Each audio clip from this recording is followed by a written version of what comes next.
All right, here we are, beautiful souls. Welcome back to my channel. This is Dr. Danny, physician astrologer. I've been looking forward to this conversation all week since I dropped that video about Venus ruling Virgo. I actually wanted to put a little quip in the title that said change my mind or, something like that, just so that I could feel a little snarky about it. But I just said, thought experiment. And then so Maria reached out to me and she said, oh my gosh, this feels so good. We have to get the gang together and talk about it. So we all just said, yeah, let's do it on Sunday. Let's get together. So that's what we're doing today, you guys. We're going to discuss the idea of the traditional rulerships, maybe go into a little bit about where they came from, what they might mean for us, and why why Maria and I are thinking that, Venus should rule Virgo and Mercury should rule Libra. Maybe we'll state our case first, and then we'll let other voices come in. Yeah, no, for sure. Because I've heard a lot of really positive comments about this, like, yes, this makes total sense. It feels like it's energy that's rising, that divine feminine that we all feel like is coming more to the forefront, not in a warring way, but like, here I am. Here's my amazing power of divinity that I can use to help create a world that is amazing, that is thoughtful, that is forward thinking, that's creative. I have a lot of power. Don't put me down. Don't make me feel bad. Here I am. And so I definitely, if you change my mind about rulerships, I definitely do not agree that Venus is in her fall in this space. Not in the slightest. I absolutely just love her energy there. It's the goddess mother giving birth, which is the most beautiful act of service that I think a soul can give in their physical body to the power of creation. So that's my opinion. And that's me, Dr. Danny. So Maria, tell us who you are. Give us your short thoughts on that. Oh, never mind. She'll be back in a minute. Ciao, Bella.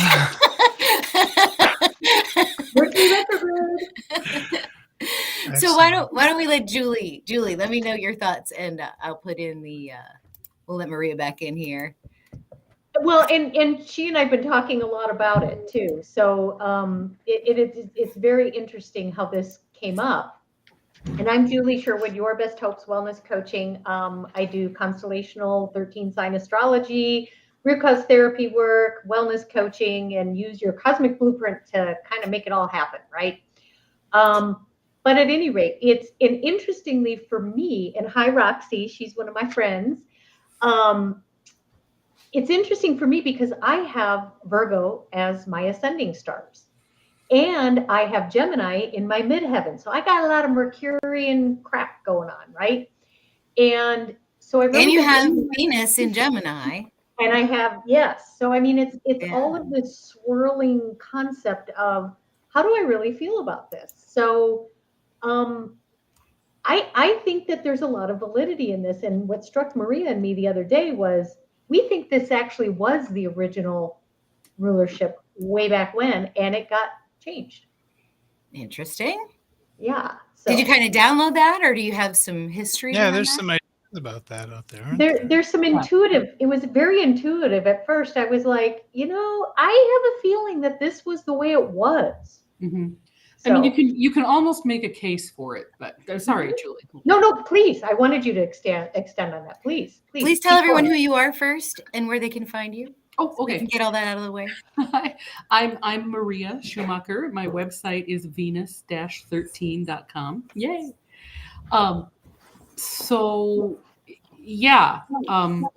I'm coming to you from the Libra camp. I have Moon conjunct Neptune in Libra. So my skin is in the Libra Mercury game, right? Not so much the Venus in Virgo game, although it just feels better on any level. And yeah, we can make a case for possibly historically that was the way it is. Because now again, I've not done like extensive, I wouldn't be able to write like a dissertation on this, but what it seems to me is that what we have as the rulerships right now, what have been penned as classical astrology, comes from Ptolemy, who was codifying what he learned, right? Codifying general knowledge of the time. I think it's important to keep in mind that the time was Rome, right? What he learned was in a patriarchal society by patriarchs for patriarchs. So there's a bit of a bias there. So whatever he did had to appeal to the intelligentsia of the time, who were Rome. Who Wasn't were the moon in Libra when Rome was founded? That's what I heard. I don't know. I read that somewhere. That would be interesting. I have no idea. I couldn't tell you, but to that, you'd have to say that the Earth was the center of the universe and the sun orbited it to be correct in those times. You couldn't say anything that was actually intelligent or accurate. Exactly. And then the other thing to keep in mind is that that's when it was originally written. What a lot of us have read, the translations of it were done in the Middle Ages, which was pretty much dominated by Rome, the Vatican. So we went from, Rome to Vatican Rome. And you really, I think, as well-meaning as any translator may have been, if the church didn't approve of what you ended up writing, it didn't get read.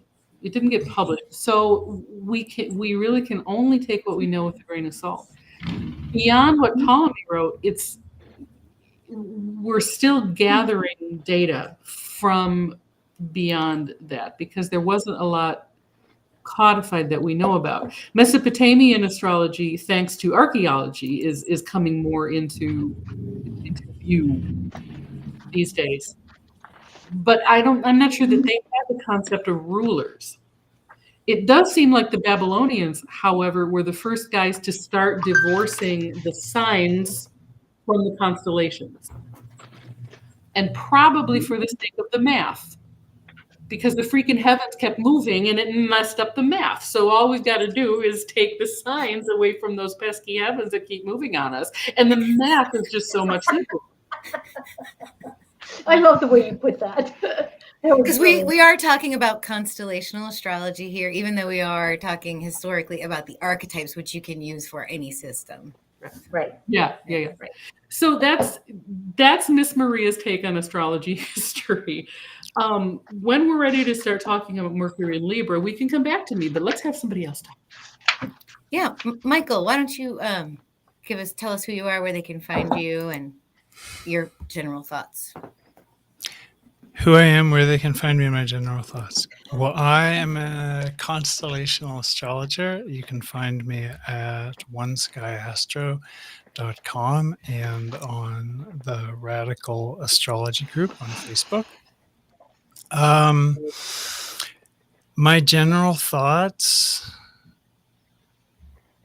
I'm trying to give you the 2-second version. I have maybe a 5-minute version. They're a little dense, kind of complicated, because I think this is a really interesting issue, and I've put some thought into it. I think it's important to think about this differently, because I agree Virgo is the odd one out.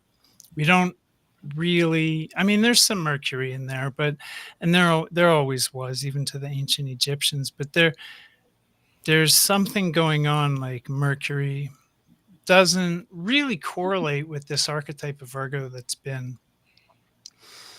the last archetype in the zodiacal symbolism set to still be a woman. Everything else has been defeminized. Like you talked about the journey of sidereal mythology through history, Maria, and how it's been institutionalized by patriarchal interests. Mm-hmm. We could just, extrapolate that to the last finest degree. And yet Virgo remains a goddess, a woman, in no uncertain terms. So I think that the parallel to Venus, I think it's a good one. I think it's a good way of thinking about things. I think it's always important to recognize dual rulerships. We are in a world where we have several systems of dual rulership. So when and I think rulership is stupid. I think rulership's a stupid way of talking about it. I think rulership is in and of itself a sort of artifact of patriarchal and institutional kind of master slave hierarchical dominator submissive kind of relationality. So what I like to use in language that correlates with, and there's a resonance with, and there's a harmony with. I'm not going to get into outlining my full thoughts on the rulership of Virgo or Libra just yet, right here. I don't think it's the time. But I will say that I think the heavens are arranged in a sacred way.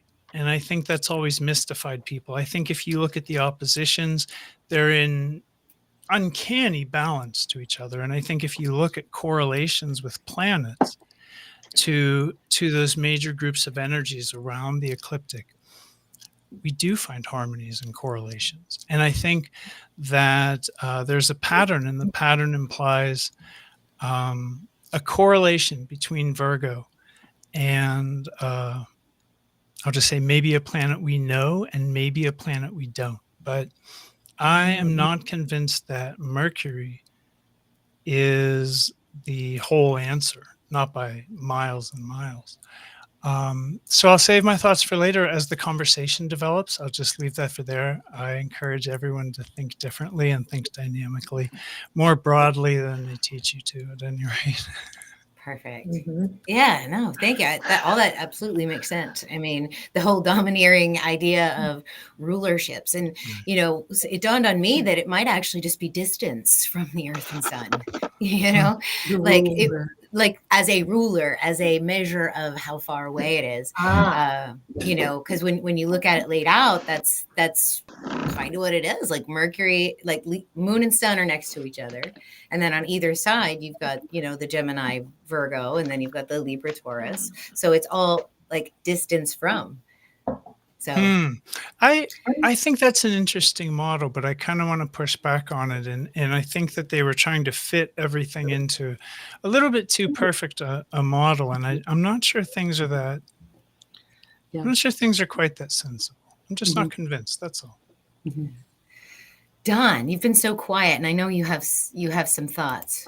So introduce yourself. Hey, you guys, this is the Don Bird Patak, who is teaching our Summer Session 2 course right now, Lunar Nodes and Evolutionary Destiny.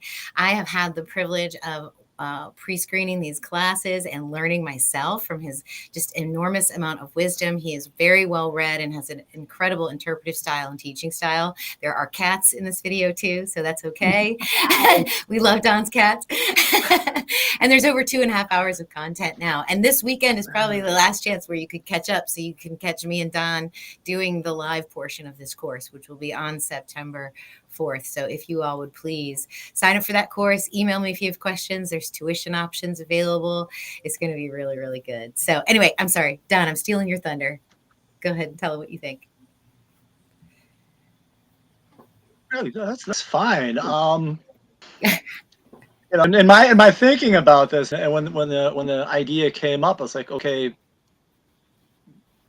I'm a history major, and the first rule of history is that it's a lie.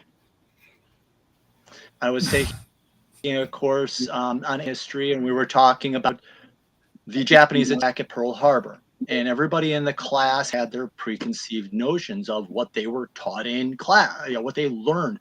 8 battleships were sunk at Pearl Harbor. And the professor, at the beginning of the class, okay, we're talking about World War II. And, we had the Japanese attack sunk at Pearl Harbor. Everybody's sitting there saying 8, 8, 8. And actually, 2. So my first question is, and I kind of like Michael and other people, as a history major, I want to go back in time. Where did winners write history? Of course, Winston Churchill, history shall be favorable to us because I intend to write it. I want to get back into let's go back to the roots of it all. Where did this all start, and how did it get all started? Because I started doing a little digging on my own. And just and looking at things, and I'm of the mindset Mercury Virgo fits. I really think it does. I think Mercury in Gemini is nice, trivial pursuit knowledge. It's great for taking pop quizzes and all that. But Mercury in Virgo is, to me, more applied knowledge. You're looking to gain knowledge for self-improvement. I mean, I'm coming at this from the point of view of evolutionary astrology, not like other things, but looking at it saying, well, the journey of a planet through Virgo is for improvement. So, as you know, to me, that's Mercury learning, not learning facts and information, but learning skills and what have you. But as I started digging in, I stumbled. This was literally a stumbling into. I kind of stumbled into it, and like all this, you know, when Spirit pulls out the microphone and speaks into a microphone, you tend to listen. And I kind of think me and Michael are on the same path. Because what I stumbled into, you know, when I say who rules Aries, what planet rules Aries, everybody's going to say the same thing, right? Mars. What stumbled into, and let me pull it up because I want to make sure I have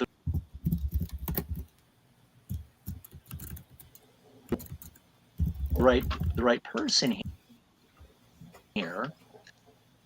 Go here. Go here. Yes. Yeah, we have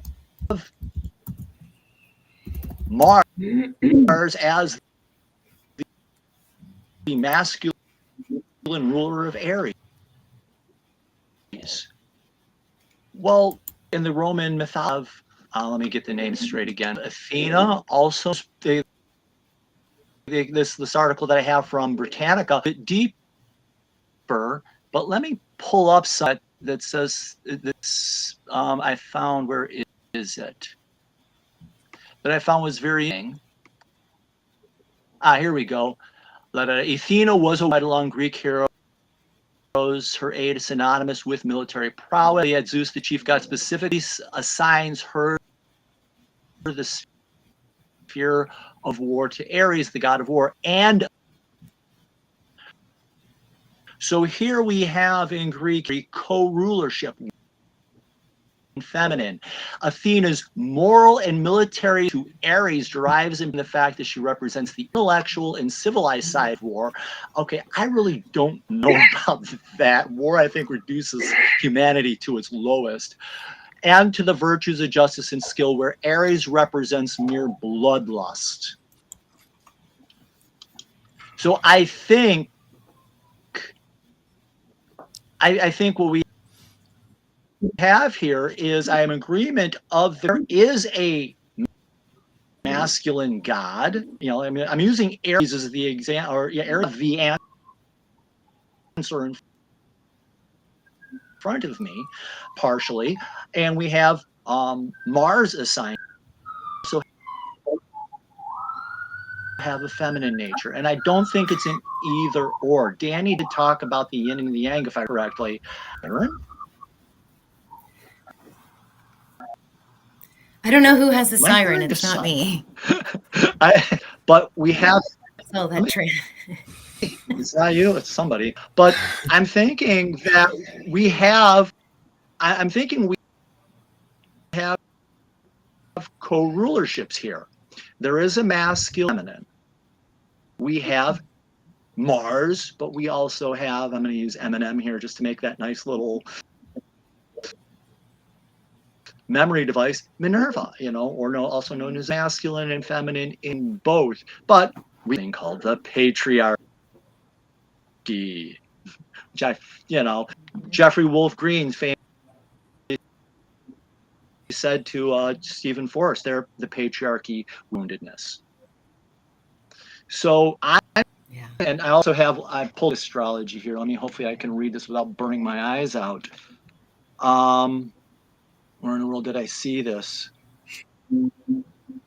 I have to pull this up.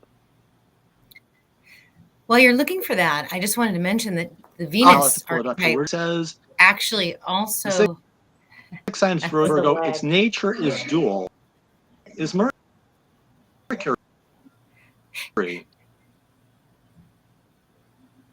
Yeah, go ahead.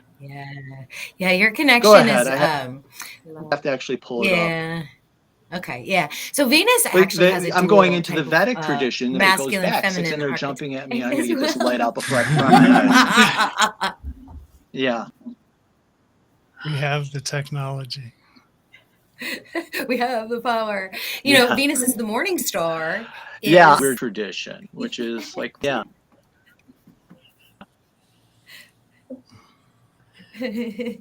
Okay. Yeah, so Venus has got the morning star, which is the I'm gonna count to warrior 5. princess, the Athena energy.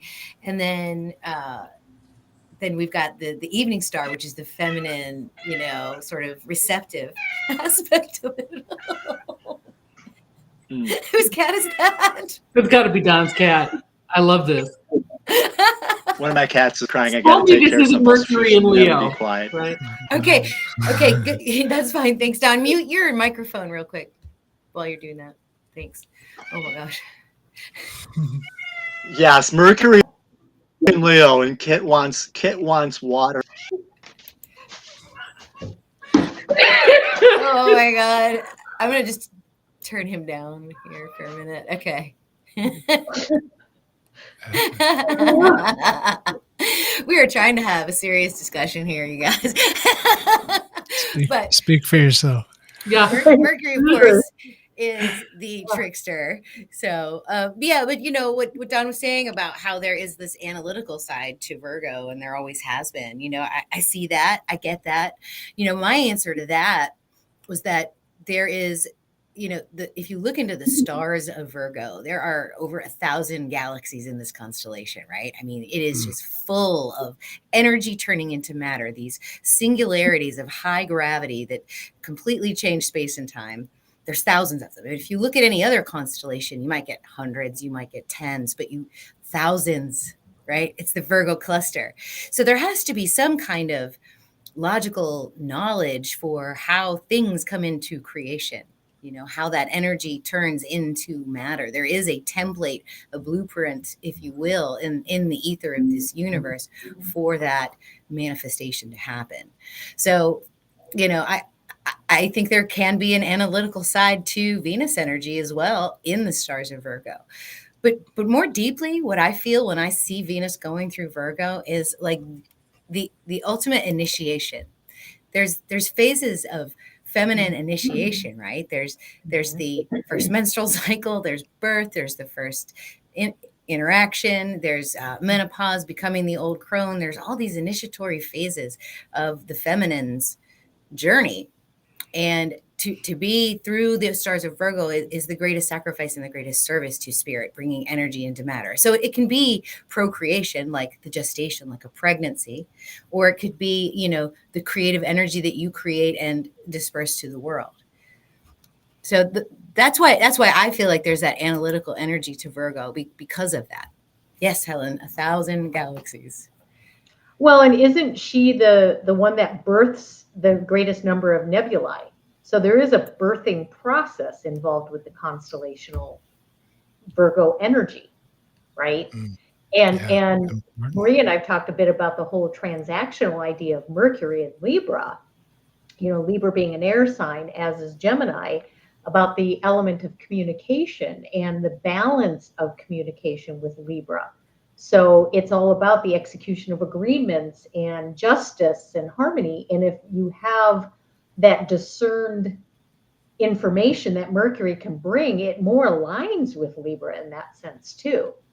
And we talked about the idea of the subversion of the rulership, guardianship of Mercury actually being with Libra and Venus with Virgo, along the lines of the Salem witch trials, you know, burning the divine feminine at the stake as a disharmonious justice process. And, right. and yeah, so go ahead, Maria, expand on that. Yeah. I mean, kind of that Venus being in Libra as sort of the symbol of the imbalance in the system, right? Because as you say, Venus in Libra is on trial. Yes. Salem witch trials. is one big thing. You know, the woman always expected to sacrifice, always expected to see to everybody else's comfort, always wanting to make things equitable for other people, or expected to make things comfortable and equitable for other people. We've sort of taken away from her earthiness and thrown her into no, now I've got to see to everybody else. And that's what it feels like when we put Mercury back there. Again, in Gemini, Mercury, I mean, air sign, air sign, air sign, earth sign, earth sign, earth sign, right? So there's that rebalancing. And then you've got the gathering of knowledge, the gathering of data in Gemini, the applying of it in Libra for practical purpose, and then the philosophizing on it in where the hell he is later. Anyway, do you like that? Maybe. Yeah, I think Sagittarius is another. If you were going to have a cold ruler, I've always thought that Mercury fits real well with Sagittarius. The next air sign is Aquarius, and Mercury can fit well there too. But Mercury in Libra, from my perspective, takes away that need to see to others. And I hate to put it this way, but it removes, what do I say? Venus in Libra tends to want to put others before herself, tends to let herself get out of balance because there's so much love there, right? There's so much fear of the other because you really feel like you're judged all the time. I put Mercury there with his more transactional nature. And suddenly, okay, now I can have some discernment. Now I can apply some judgment. I don't have to always see everything from everybody else's point of view. Leo! What show? Oh my gosh. Yeah. It makes total sense to me now that we look at it that way, right? You guys are bringing the cats. Sorry, I know that was a private comment, but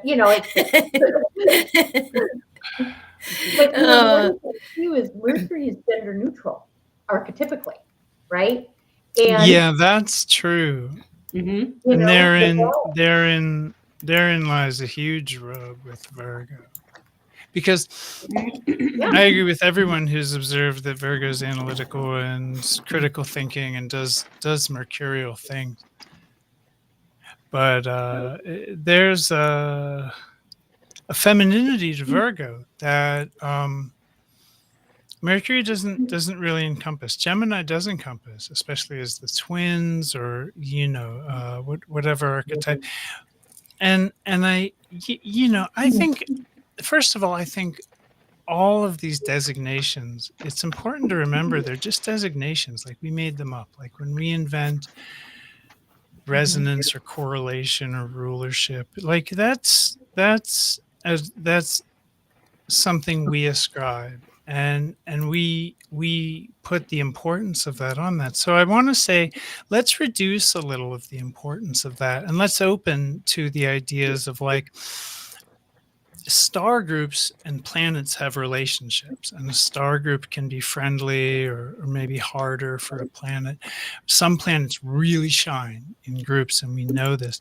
And in fact, in the early 1800s, when Ceres was discovered, the trend was to give Virgo's rulership to Ceres. And at the time, they didn't realize what Ceres was. They thought Ceres was like they discovered it by applying the Titius-Bode law, which kind of predicts the distance of planets. So they were like, well, wait, there should be a planet between Mars and Jupiter. And they started to look, and some Italian guy in 1801, Giuseppe somebody, I forget, but he discovered Ceres. And the whole trend amongst the astrologers at that time was like, oh, this is Virgo. Ceres rules Virgo. It was a wave. It was a movement. And There's so much there. There's so much there. I want to break down Ceres just for the sake of anyone listening who's like, oh, Ceres, that's in the asteroid belt. So let me give a little context just briefly.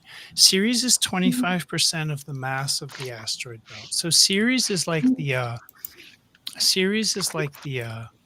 kind of the maybe the heart of whatever was there that's now asteroids. There are different theories actually about how Ceres got to be the only dwarf planet surrounded by a lot of asteroids. But if if if you look through the movements of astrology, like the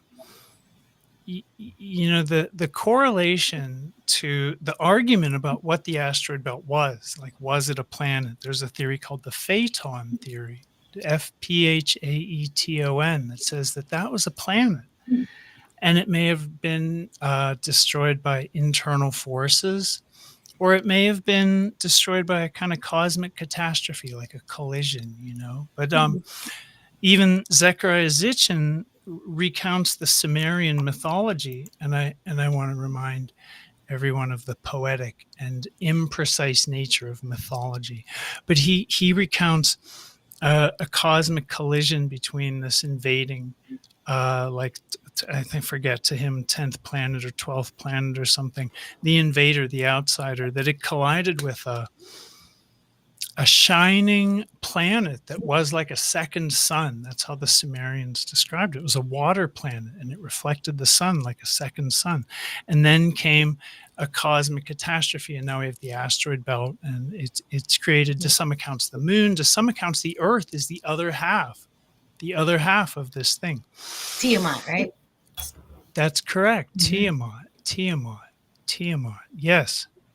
So these ideas, I don't hear them given voice to in modern astrology enough. And when we consider the asteroid belt, we have to consider that all these asteroids are markedly feminine. Is there a masculine asteroid? There's probably some. There's gazillions of asteroids. It doesn't matter, but the major ones are all the goddesses and the feminine forces. Michael, it's so funny that you bring that up, that most of the asteroids are feminine. That's why I hesitate to add the next new asteroid that I'm geeking out on into my charts, because I just feel like they're almost fractalized or shattered bits of the whole divine feminine, it feels like. Okay, so stay with me. Yeah, stay with me. Okay. You just hit it on the head. Okay. What is Virgo? Crisis. Virgo, what is Virgo? Trauma. What is Virgo? Neurosis. Why? Maybe because it's resonant with this cosmic wound in our solar system. Whoa. Okay. Right. I'm not pressing that as like, this is how I think it is, but I'm just open to all of the wounding and the learning through crisis and everything that surrounds Virgo. Like, maybe something was there that we actually resonated with once. And all of this collective trauma in our system is like related to some kind of shattering of this goddess archetype. And, I don't know. That goes to the note about Chiron. Some people see Chiron as Virgo's ruler now. But Chiron, I want to clarify for people who aren't intimately familiar, Chiron is not an asteroid. Chiron lies between Saturn and Uranus. Chiron is a centaur, and that's a little bit different, and they could be related. And when we have a cosmic catastrophe, we don't know where all the parts go. True. But Chiron's not an asteroid, that's all. So, yeah, I find that stuff mind-blowing. I find it literally just like, holy shit, like, are we dealing with trauma at that level? And like, clearly everything reflects like a hard hell yes. Yeah, I love the comments. Mind blown. Me too. It gives me joy to pass it on. Gives me joy to hear you speak it. Right? Yeah. Because I feel it's like when you can identify that astrological reason for what the hell is wrong, it feels good, doesn't it? Yeah, right. WTF. Oh, it's the asteroid belt. That's it. Okay, we're all better now. We're gonna go fix it. Yeah, but no. What if we through years and ages of evolution related to a solar system that was one way, Or what if this kind of catastrophe happened like pre the emergence of humanity, and we just evolved on this world. We evolved in a traumatized world. We evolved in a world where the feminine was traumatized. And that, my only point, like, that's obvious. Like, hello, if anyone's listened to the last 5,000 years of history, like, ding, ding, ding, you've been paying attention, and congratulations. But there's something more. There's like a cosmic aspect to it, and that's what I find really interesting. Yeah. There's well, first of all, just a couple things, because I was muted because of me living out in the middle of nowhere. I'm in some of my Dimitri George information here, and it does say for Ceres or Caries, depending on how you want to pronounce it, relates to Cancer, Virgo, and Taurus, Scorpio axis. So yeah, Dimitri George is, and she's pretty much the queen of asteroids, is ascribing Ceres to Virgo. So I think this is the quickest way for me to have found it, astrology for yourself. But regarding the trauma history, you can also read the writings of Immanuel Velikovsky for for this worldwide catastrophe theory, different things. Something happened. He writes about it, and in fact, his writings were banned for many years. You can buy his books, but there was going to be published by McGraw-Hill, and McGraw-Hill was told, you publish these books, we're done with you. So McGraw-Hill just passed it on to somebody else. There is, I can't remember the pharaoh's name. You go into their tomb, and the ceiling in a pharaoh's tomb is a relief map of the sky. And this one pharaoh had 2 relief maps, and they were mirror images. And when you're translating the hieroglyphs on the wall, it says, we remember when the sun rose in the west. The only way that happens is if the earth is flipped. And what he writes is that Venus was a comet that passed between the earth and Mars, came close to the moon, got caught in the orbit. Everything he's written about Venus, they're saying, well, yeah, he was right. But that collective trauma, I'm watching stuff on Gaia where they're saying, okay, yeah, we got this 5,000 years history, but we're now discovering stuff that's older than that. What happened? There was just an article in my news feed on my talking about how New Zealand actually was a much larger, they're saying continent sized. There is some sort of collective trauma. There is something that happened. It's recorded in all histories in different ways, shapes, manner, and form. Yeah. Go ahead, Maria. So then what about, it just makes me wonder, looking into, brief look into astrology history, and in the last 5,000 years or so, they've been using words like the stars control, the lives of men, dictate, rule, etc., etc. And what we've been saying together is that the stars don't really control, but when you read them, they tell a story. Like we're relearning the story of our cosmic history. We're not talking about who rules whom. We're just talking about associations that come together and tell the story of a major collective trauma, a major cosmic trauma that had, trickled down to Earth through these different influences. And then beyond that. And I have wondered from time to time myself with the tropical astrology system. It's sort of like what they did was, okay, we don't want to hear the story of the stars anymore. We're going to divorce ourselves from the constellations. We're going to extract from the sky and just look down. We're going to look down now. Okay, we've nothing to see up here. We're going to put everything down here. And everything down here relates to everything else down here through mathematics. Isn't that cool? And I can use that to predict things and therefore sort of control and manipulate things from down here in a level. But we've lost Our star story. And you know what? And you just said a beautiful word, because I've been thinking again, because I go to the etymology. I'm a Mercury chart. What can I say? History. It's his story. This is a star story. This We is don't a mean to be story. bashing guys, like No, really. it's Not it really. Yeah. We talked about this in our full moon discussion earlier. It's this rebalancing of bringing the divine feminine, the divine masculine in balance. It's not this way and it's not this way. It's bringing it, and so it's not a history or her story. It's the star story. I It's love their that. story. Yeah. Yeah, yeah, I'm exactly. Yeah. And just like on Libra, we talk about Libra, what have you, and they're saying, with your question, does Venus, again, I can pull out the Vedic. I swear I've walked 3 timelines and transited 3 timelines looking at this book, because this book has changed 3 times since I've looked at it. So I'm just going to set it aside. But I'm going to go, I come from a fundamentalist Christian and Catholic background, but I've dug into the, listened to teachers, dug a little bit into the Amharic and the Hebrew and the Greek. And like I was listening to a rabbi teaching his students, and he made them translate the Bible, the first scroll. We call it Genesis. He had a different name for it. It roughly means the first scroll-ish. There's much more to it. He required them to read that with pronouns. So the opening line of the scroll was, when the gods, they created the heavens and the earth, etc., etc., etc. They. Now, Yes. when they got to the Holy Spirit, this gets interesting.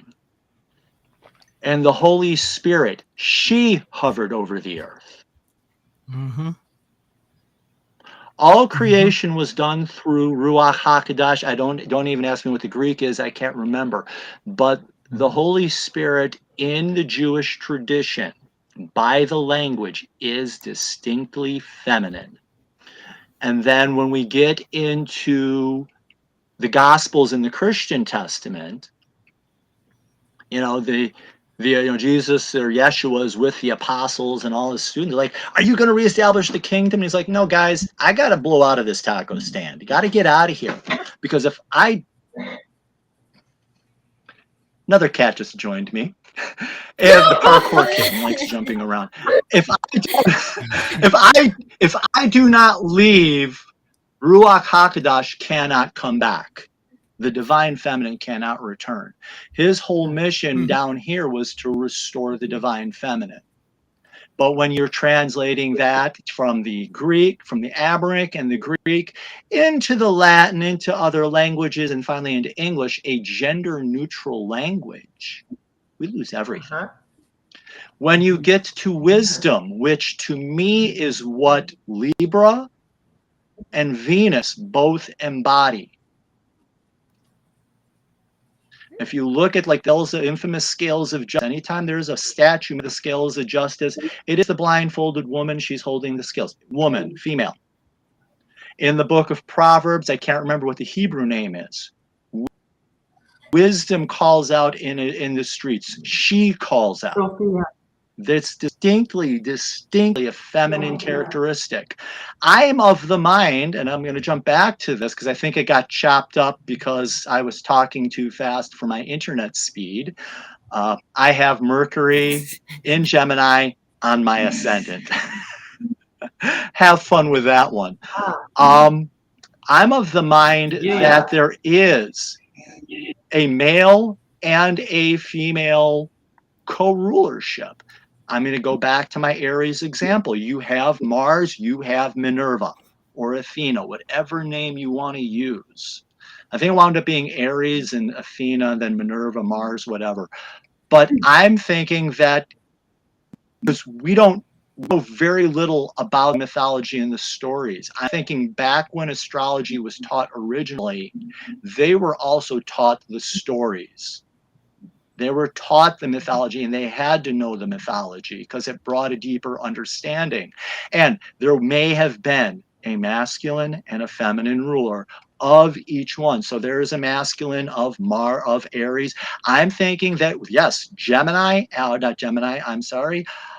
Mercury, ruler of Virgo by the Vedic tradition, yes, but there is another goddess that pairs with that. I don't think it's Venus. Venus ruling Libra, justice, love, compassion, etc., wisdom.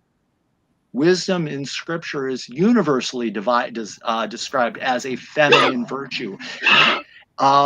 Venus rules, I think she does rule Libra, but there is a masculine that goes along with that as well.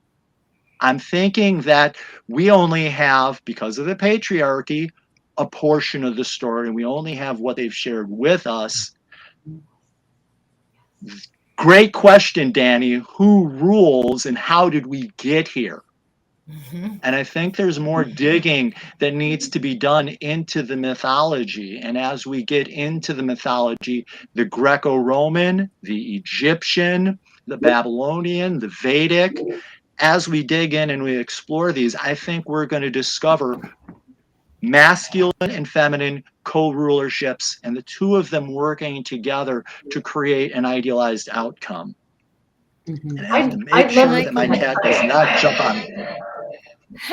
Let me just say something make sure real my cat quick does about not jump on it. Libra real quick. I'm going to just mute Don for just a second because his feedback's crazy. I love you, Don. We'll be right there. So the Libra energy is justice, it's diplomacy, it's all of those beautiful things that we did just talk about. But it also has this energy of like this hall of judgment, okay? This place between two worlds. Yeah, the hall of Ma'at. Let's not forget that. It's weighing the heart against the feather. And in order to navigate that sort of an energy, you really have to be very middle of the road, very transactory. And Venus doesn't feel good in that energy. She likes to flow. She doesn't like to be on one side. She likes to just wherever the ecstatic energy will take her. And you can't be very ecstatic in Libra. So I don't know that she's necessarily the feminine energy for Libra. I'd love to see this charted out over the 13 constellations who we think the co-rulers are or co-guardians are of the stars, and then see what we discover in a history deep dive. I don't know, Michael, you were alluding to that earlier, the co-rulers. Yeah, that just we don't need to limit ourselves to just like, oh, this is just with that planet and this, but there could be several planets that do really strong, really well. You could even give co-rulership because we make that up. And at the same time, let's see, I want to tag a thought on to what I was saying earlier about Ceres, which is no. You know what? Let's let's skip it. I want to talk because that'll throw the conversation. I'm sorry, everyone. I want to continue because there is a flow about Libra, and I think that we can say some of the different things that different peoples have agreed on about Libra. Like the thing that makes the most sense to me, and I go back to this all the time, is in the Middle Ages when astrology was like, don't do that or we'll light you on fire. And the church was all like, we know everything. And the Arabs were like, we're over here, leave us alone. They preserved a tradition of astrology and astronomy in which Libra didn't even really exist in the way we see it today, but instead it was literally the two scales were the two claws of the scorpion. And they gave Mars rulership of Libra, and that was like a jarring sort of thing for a lot of people in the like when astrology was kind of reintroduced around the Renaissance. But not a history lesson here, just to say, what if Libra, the scales, the impartial, the dispassionate, the balanced one, justice, was ruled by Pluto, dichotomy, polarity, you know, and all of the portal to Scorpio and the hall of judgment, the feather of death. Sorry, the feather of judgment and the hall of death. That Interesting.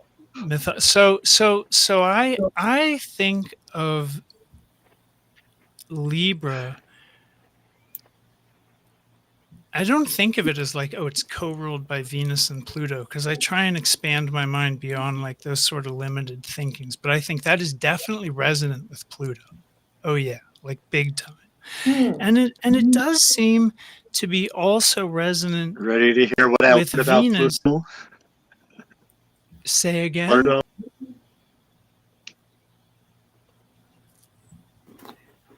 Say again, please. Something I was into in doing some research. Yeah. Is my microphone cutting in and out again? You're fine. Maybe. Yeah. You were going to say Pluto something about actually. Pluto? Okay. Mhm.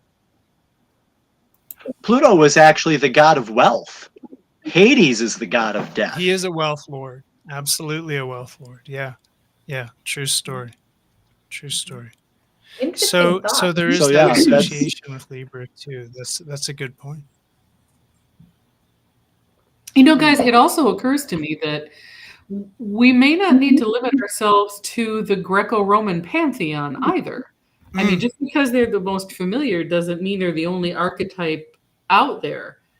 And I'm thinking specifically of like the Celtic, who we know were huge. We know they read the stars, right? We know they had stuff, but we, again, all that we know about them has either come through Roman or Roman Catholic translations. So I love that point of view, but I kind of want to push back a little, because even if you like a rose by any other name, you know, if you have a planet, you can call it in a Gaelic or you can call it in a Romanized, but it's still like it's like Jupiter, you know. Well, it's With, true, you know but what I mean? I kind of wonder if maybe like another pantheon or like the Celts have an archetype that fits that hole. Oh, like You know what I mean? Because the mythologically. Greeks, yes, because the Greeks and Romans were so misogynist. So the Sumerians associated Virgo with a goddess that had nothing to do with planets. They didn't have a developed system of correlation like we have rulership. Right. But they did ascribe like relationality between the constellations, the energy, and the goddesses of their pantheon. So there's just a weather goddess. You could just, and then you could say, well, Virgo is associated with weather. So sure, why not? I mean, you know, the whole whatever, let's idea make of it up. that's what astrology is. We're you know, the thing about astrology though is it is so codified, and it attracts people that are codifiers and rule followers and want to make sure that they are doing it exactly right because they don't want to do it wrong. You know, it's tough. And you need that basis before you got to learn the rules before you bend the rules. Yeah. Bend the rules before you break the rules. So I want to be really careful when I talk about these like more like expanded and alternative ideas. Yeah. Moon in Aquarius. Hello. Yeah. Yeah. Well, I don't know. I think you know, when you're reading the charts and you're reading for people, you get a sense that that they're not happy with their Virgo energy, or they're not happy with their Libra energy. They're just like, this just doesn't make sense. And I know. I'm a heavy. I can show you my chart. It's so Virgo. When the sun travels through this point in the sky too, and as Venus travels through this point in the sky, I just get a sensation that what I look at when I do the keywords. And so I really value these conversations. I mean, if anything, it shows us that like we have the freedom to explore what is appropriate for us right now. You know, the people that we are reading for are not 16th century Renaissance men and women anymore. You know, they're spiritual people, they're star seeds. And so we need to be able to adapt to their expanding consciousness as well. So, well, and Venus is getting ready to go into Virgo. So I would challenge people to really tune into her energy as she transits those stars. What do you feel? What do you sense? What do you ascribe to? And especially if you've got strong Virgo or Venus in your chart, it'd be really interesting to see how those energies talk to one another. And of course, check out my Venus forecast videos because we go deep. We go deep. I actually just recorded Venus through Virgo. It's coming out on Tuesday morning. It is, there's some beautiful energy coming for Venus in Virgo, but it's all very spiritual energy. So, and it's a big constellation. Yeah, it's what, 44 degrees, 48 degrees, something like that. Yeah.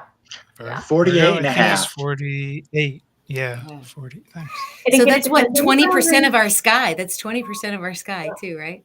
Yeah. Yeah. And it depends on the boundaries you use. If you use IAU or midpoint, we'll just throw that out there so we don't get into that discussion. But again, you're trying to codify, an energetic sense of constellations by putting a line, between them. And so just be fluid with that, people. It could be a couple degrees in either direction. So yeah, thank you so much.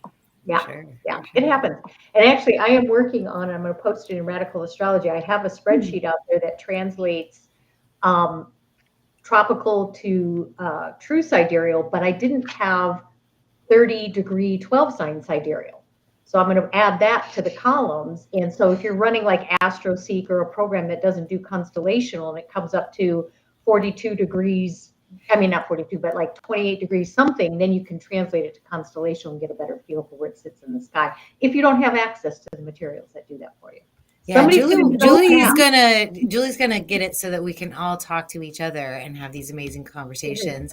And then, I don't know about you guys, but in my experience, people that have switched from tropical to constellational astrology, they usually have a moment of cognitive dissonance, and then when they get into it, they don't come back. They don't go back to tropical. Yeah. They accept it and they use it. I mean, because tropical does have value. So we use it to learn. We use it to get all the good data that's out there. But we're at this great opportunity. What a great time to be alive, where we can sort of define it's a hologram. Right now we're going back to the spirit of the stars and pulling in that energy through our spiritual crown chakra connection into our heart. That's right. So it doesn't control us. Right. Yeah. And I see the scientific alignment of astrology is not even so much, because I've talked a lot about, we make that up. We're defining that. We're imputing those terms onto reality. But I think at the same time, it's important to establish ourselves in a truth that isn't imputed but is recognized as actually being there in the first place. And I think that's the importance of the true sky sidereal. Right. Yes. When you look at the stars on your birthday, you want to see the sun in the constellational sign that you said it was supposed to be in. Yeah. You don't want to be like, wait, where are we? What are we doing? Yeah. Cool. Well, do you guys have any last thoughts? Anything that you want to shout out to the audience? Anything you want to think about before we wrap it up? I want to encourage people, again, like you said, to feel into these things for themselves. We've all had a nice intellectual discussion here, and we've had history, and we've had mythology, and we've had all that. But what's really going to help us connect to the stars and to their story is how it comes through us. We are the connection point between heaven and earth. Feel into it. If something, when Julie and Danny and I first started talking about Venus being the filter through which Virgo comes through, and Mercury being the filter through which Libra comes through, something felt right about that for me. It just felt like such a relief and so right. And I'm going with that. And I encourage you to go with that too. Feel through it. Learn the system by all means. But you are the filter through which it all comes. So feel it for yourself. And I encourage people to, especially those fairly new to the idea of constellational astrology, branch out to your languaging to be more than I am a Virgo. I am that's your sun sign. That's only one piece of the puzzle. And Maria was one that really convinced me it's not just 3 pieces, it's actually 4 to create the foundation. Your sun, your moon, your ascending, and your midheaven. When you know where those 4 sit, that creates the foundational square from which you can grow further to understand the energy potentials in your chart. They're energetic potentials. And understanding the energy of them rather than the math and the formula helps you understand how to harness and use them. And I think all of us here that do this work encourage our clients to use what they have in their chart in flow with that energy. Yeah. Right? So really understanding it from that energetic. So. Michael, Don, do your cats want to say I have, anything? I have nothing to add, but everybody be good to cats. If you No, I think if you see a cat and it looks at you, Yeah. don't give it stink eye. It's just hungry. Yeah. Beautiful. Yeah, I like that you are not your chart. You are not your Yes. chart. You came here to become. Those are a map of your lessons. That's your birth contract. That's what I tell people when I do readings for them. This is your birth contract. It's not the starting line. It's the end line of the race. Very So nice. Yeah, this I is always the read end real line of your positive journey. too. For sure, for sure. Well, my friends, you have done it again. You have impressed me with your knowledge, and I appreciate you holding space and hanging out on my channel and giving my students and followers some of your wisdom and your knowledge. And we will probably do this again when something else big comes up. I think there's an eclipse coming soon, so we probably ought to talk about that. So, also too, new instructor over here, Uma Stellar, Michael Hartigan. This way. In October, we're gonna do a thing, aren't we? We are going to do a thing. We're going to talk about Uranus. Or Uranus. Michael's going to tell us about Uranus. Uranus. No, just no. the rings around. Yeah. So keep No, October we're not going 4th to talk about open. any of that. We're going to talk about Uranus. It's a very hard to understand archetype. It's one of the awesomest to dive into, and I'm really honored, Dr. Danny. Thank you. Very I'm much. honored too. It's going to be And good. People who have questions, post them wherever you see the video on replay, tag us so we see the questions. Give us your thoughts and insights. What do you feel if you have strong Virgo and Libra in your chart? What resonates with you in terms of archetypes? So I'd love to hear that. I'd like to keep the conversation going in that regard. I think that'd be awesome. So. All right, my friends. I We're going to sign off now. Thank you for coming. Cool. Thank you, Danny. Thank you, everybody.